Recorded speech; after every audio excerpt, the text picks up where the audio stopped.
కోవూరు నియోజకవర్గంలో తెలుగు తమ్ముళ్లు మొత్తం వైఎస్ఆర్సీపీ తీర్థం పుచ్చుకుంటున్నారు. కోవూరు నియోజకవర్గంలో తెలుగుదేశం పార్టీని పూర్తిగా భూస్థాపితం చేసే పనిలో కోవూరు ఎమ్మెల్యే నల్లపురెడ్డి ప్రసన్న కుమార్ రెడ్డి రానున్న 2024 ఎలక్షన్లో వైఎస్ జగన్మోహన్ రెడ్డి మరలా ముఖ్యమంత్రి కావాలని రాష్ట్ర నలుమూలల ప్రజలు మొత్తం కోరుకుంటున్నారని చెప్పారు.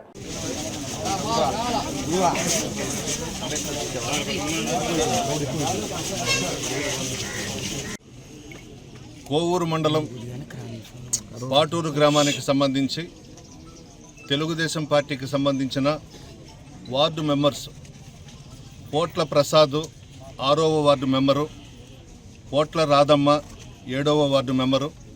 అదేవిధంగా ఈ మధ్యనే ఒక 4 రోజుల క్రితం ఒక వార్డుకి బై ఎలక్షన్ జరిగింది. పాటూరులో రామశెట్టి రాజేశ్వరి గారు తెలుగుదేశం పార్టీ బలపరిచిన అభ్యర్థిగా గెలిచారు. వీళ్ళ ముగ్గురు కూడా ఈరోజు నా సమక్షంలో వైఎస్ఆర్ కాంగ్రెస్ పార్టీలో చేరుతున్నారు. వాళ్ళని ఆహ్వానిస్తూ ఉన్నాం. అదేవిధంగా బుచ్చిరెడ్డిపాళెం దళితవాడలో 30 మంది తెలుగుదేశం పార్టీకి రాజీనామా చేసి నా సమక్షంలో చేరారు.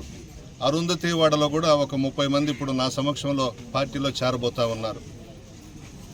ప్రసాద్ గారిని, రాధమ్మ గారిని, రాజేశ్వరి గారిని, అదేవిధంగా మా శాషన్నని, అదేవిధంగా ఇక్కడ దళితవాడలో చేరిన ప్రతి ఒక్కరిని కూడా పేరు పేరున అభినందిస్తూ ఉన్నాను. ముఖ్యమంత్రి శ్రీ వైఎస్ జగన్మోహన్ రెడ్డి గారు చేపట్టినటువంటి సంక్షేమ పథకాలకు ఆకర్షితులై పార్టీలకు అతీతంగా జగన్మోహన్ రెడ్డి గారు పనిచేస్తున్నారనే అభిమానంతో ఈరోజు కోవూరు నియోజకవర్గంలో అందరూ కూడా తెలుగుదేశం పార్టీకి రాజీనామా చేసి నా సమక్షంలో జగన్మోహన్ రెడ్డి గారిని బలపరుస్తూ అందరూ కూడా వైఎస్ఆర్ కాంగ్రెస్ పార్టీలో చేరుతున్నారు. అందరినీ కూడా దగ్గర పెట్టుకుంటాం. పాత కొత్త కలయికని అందరినీ కూర్చొని పెట్టి మాట్లాడి పాత వాళ్లకు ఏ విధంగా అయితే గౌరవిస్తున్నామో అదేవిధంగా కొత్త వాళ్ళకు కూడా ఇప్పుడు మమ్మల్ని నమ్మి మా పార్టీలోకి వచ్చినటువంటి వాళ్ళని కూడా సరి అయిన గౌరవం ఇస్తూ వాళ్ళకు సంబంధించిన సమస్యలు కూడా ముగ్గురు వార్డు మెంబర్స్ కాబట్టి వాళ్ళ పరిధిలో ఏ సమస్య ఉన్నా కూడా పరిష్కరించేదానికి మేము సిద్ధంగా ఉన్నాం. శుభసూచకం ఏంటంటే రాష్ట్రమంతటా కూడా అన్ని పార్టీల వాళ్ళు జగన్మోహన్ రెడ్డి గారి వైపు చూస్తున్నారు. ఇన్ని సంక్షేమ పథకాలు ఇచ్చారు జగన్మోహన్ రెడ్డి గారు. పార్టీలు చూడలేదు, కులాలు చూడలేదు, మతాలు చూడలేదు, వర్గాలు చేయలేదు, రాజకీయాలే చేయకుండా సంక్షేమ పథకాలకు పెద్దపీట వేసి భారతదేశంలో ఏ రాష్ట్రంలో చేపట్టిన విధంగా నవరత్నాల పేరుతో సంక్షేమ పథకాలకు శ్రీకారం చుట్టిన ఏకైక ముఖ్యమంత్రి జగన్మోహన్ రెడ్డి గారు. ఈరోజు జగన్మోహన్ రెడ్డి గారు ఇస్తున్నటువంటి పథకాలే రేపు మా గెలుపుకు శ్రీరామ రక్ష. మరలా జగన్మోహన్ రెడ్డి గారు ముఖ్యమంత్రిగా పట్టాభిషేకం చేసుకోబోతున్నారు. పార్టీలకు అతీతంగా ప్రజలందరూ కూడా ఆశీర్వదించి మరలా జగన్మోహన్ రెడ్డి గారినే ముఖ్యమంత్రిగా చేసుకోవాలనే ఉద్దేశంతో ముక్త కంఠంతో ప్రజలందరూ కూడా ఎదురు చూస్తూ ఉన్నారు. ఈరోజు అందరూ కూడా తెలుగుదేశం పార్టీ నుంచి బయటకు వచ్చి ఈ రాష్ట్రాన్ని కాపాడగలిగిన ఏకైక వ్యక్తి జగన్మోహన్ రెడ్డి గారని చెప్పి జగన్మోహన్ రెడ్డి గారి నాయకత్వంలో పనిచేయాలని చెప్పి ప్రతి ఒక్కరు కూడా ముందుకు వస్తున్నారు.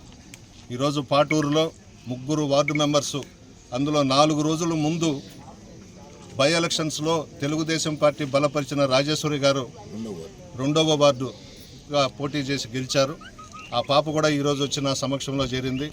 అదేవిధంగా మా ప్రసాద్, రాధమ్మ, శాసన్న వైఫే రాజేశ్వరి గారు అందరికీ కూడా సరి అయిన గుర్తింపు ఇస్తాం, దగ్గర పెట్టుకుంటాం, పాటూరుని బ్రహ్మాండంగా అభివృద్ధి చేస్తాం. ఇంకా చాలామంది మాలో టచ్లో ఉన్నారు మాతో.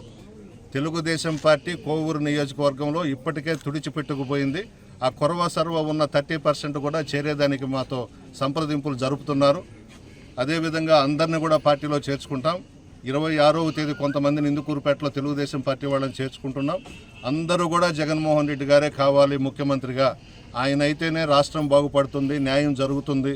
ఆయన రాజకీయాలే చేయకుండా ముఖ్యమంత్రిగా బ్రహ్మాండంగా రాష్ట్రాన్ని ముందుకు నడిపిస్తున్నారనే నమ్మకం ప్రజల్లో కలిగింది, అన్ని పార్టీల వాళ్ళల్లో కూడా కలిగింది. ఆ ఉద్దేశంతోనే అందరూ కూడా వైఎస్ఆర్ కాంగ్రెస్ పార్టీలోకి వచ్చి మరలా ఈ రాష్ట్రానికి జగన్మోహన్ రెడ్డి గారే ముఖ్యమంత్రి అయితే బాగుండని చెప్పి ఆశీర్వదిస్తూ ఉన్నారు. వచ్చిన ప్రతి ఒక్కరిని అభినందిస్తున్నా. చాలా సంతోషం. మా మీద నమ్మకంతో ఈరోజు మా పార్టీలో చేరినటువంటి ప్రతి